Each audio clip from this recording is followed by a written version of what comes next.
নমস্কার বন্ধুরা, কেমন আছেন সবাই? আশা করি ভালো আছেন। আজ আমি বানাবো ওয়াটারমেলন আইসক্রিম বা তরমুজের আইসক্রিম। এর জন্য আমি আধখানা তরমুজ নিয়েছি। তরমুজটা ভালো করে ধুয়ে খোসা ছাড়িয়ে বীজ বার করে টুকরো টুকরো করে কেটে নিয়েছি। গরমকালে এই আইসক্রিম মন প্রাণ জুড়িয়ে যাবে, ছোট বড় সকলের ভীষণ ভালো লাগবে।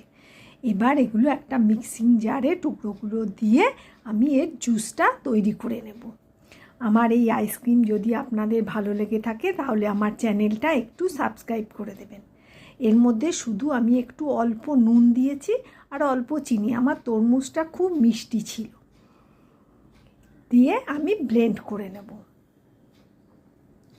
আপনারা এইভাবে বানিয়ে খেয়ে আমাকে কমেন্ট করে অবশ্যই জানাবেন।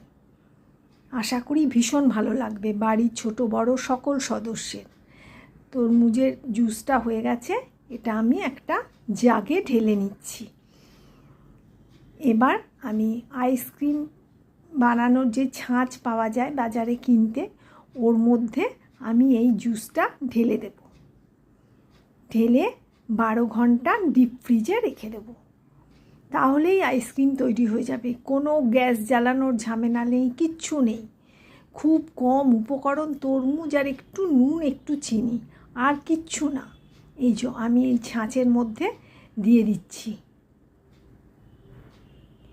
দেখবেন বাড়ির বড় বাচ্চা সবাই ভীষণ আনন্দ করে খাবে। এই গরমে একদম ভীষণ মন প্রাণ জুড়িয়ে যাবে, এত আরাম লাগবে।